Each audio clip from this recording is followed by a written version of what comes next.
Alléluia, alléluia. Je suis le pasteur Serge Brun. J'ai à cœur de te faire cette vidéo pour que tu puisses comprendre quelque chose. Tu sais, il y a beaucoup de choses que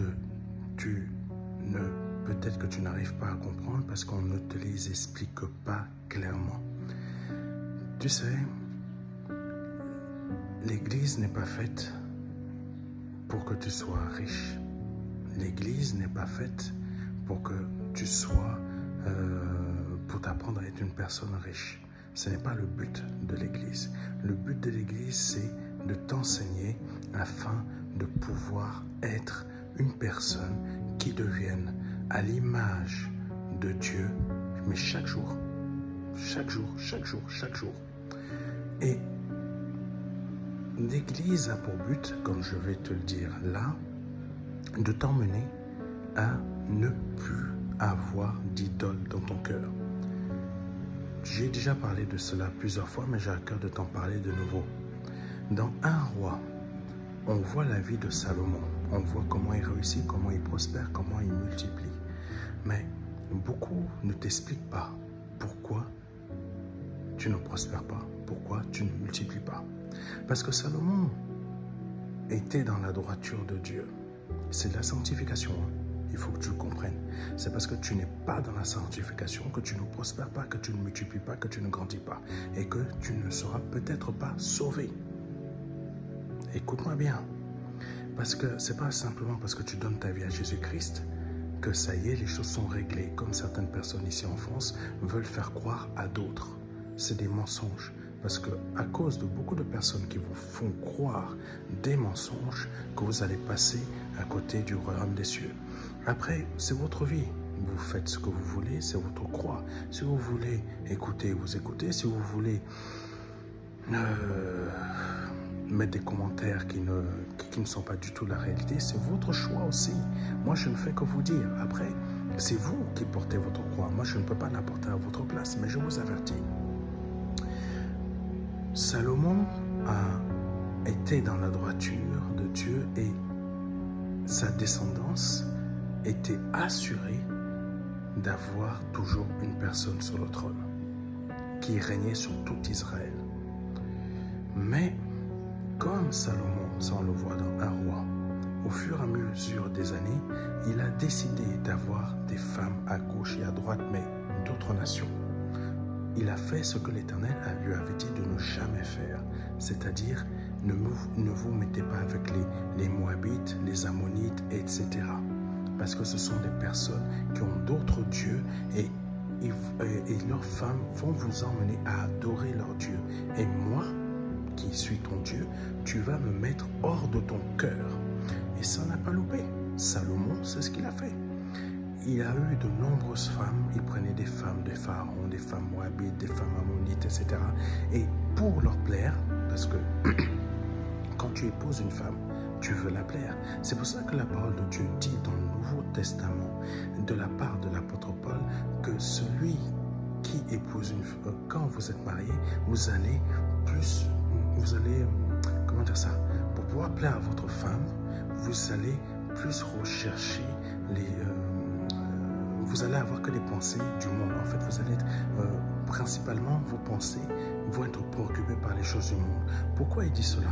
Parce qu'il fait simplement référence à Salomon, qui s'était marié à de nombreuses femmes.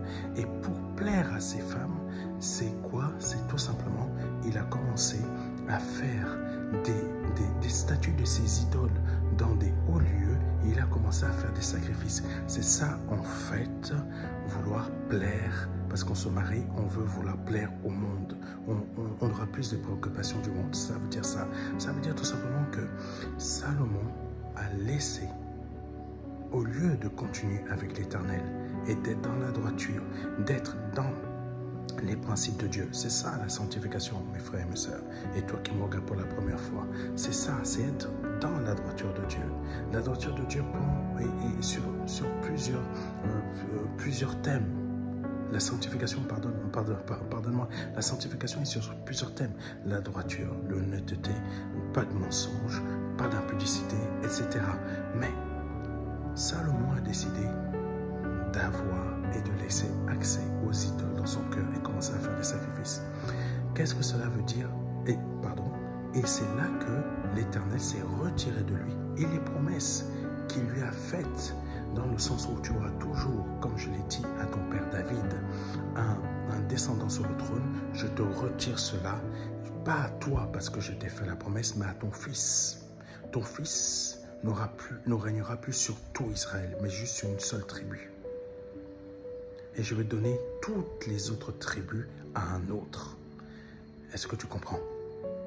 Quand tu laisses l'idolâtrie du travail, l'idolâtrie de peur, de manque de l'argent, quand tu te laisses le travail, par exemple, le travail peut te dominer, t'empêcher de suivre Dieu, peut te dominer pour t'empêcher de suivre des soins de santé, peut te dominer pour t'empêcher d'être avec ta famille, peut te dominer parce que tout simplement, tu auras peur de ne plus avoir ton salaire via ce travail. C'est une idole que tu as fait entrer en toi à cause de la peur. Et là, en faisant entrer cette idole dans ton cœur, Dieu s'éloigne de toi.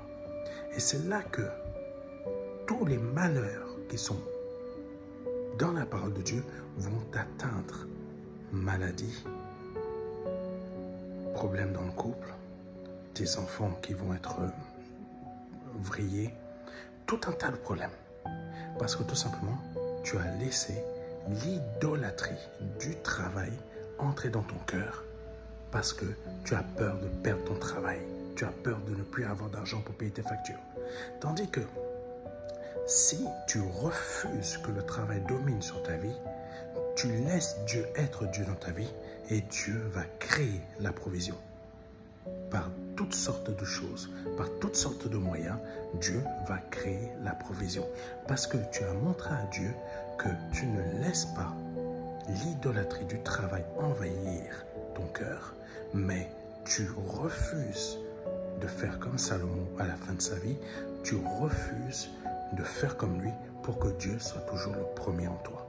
C'est comme cela que la prospérité se crée dans ta vie à cause de la sanctification.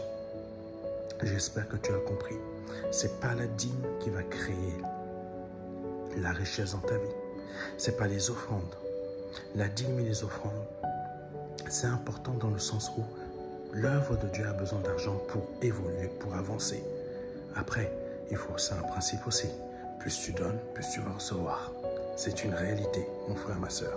Mais c'est la sanctification qui va créer la richesse dans ta vie. J'espère que tu as compris. Et c'est par la sanctification aussi, parce que le sang de Jésus-Christ crée la sanctification. Il ne faut pas croire que juste le sang de Jésus-Christ te lave, ça y est, c'est fini, et je repêche à nouveau. Non, ça ne marche pas comme ça. Le sang de Jésus-Christ est la sanctification. Et si le sang de Jésus-Christ est aspergé sur toi pour te laver, ça veut dire que tu dois rester dans la sanctification. Tu ne dois pas croire que le sang de Jésus-Christ a fini tout pour toi. Le sang de Jésus-Christ nous a lavé de tous les péchés. Amen. Mais ça ne veut pas dire que tu dois repécher. Que Dieu te bénisse. Dans la paix de Jésus-Christ, c'était le pasteur Serge Aubin.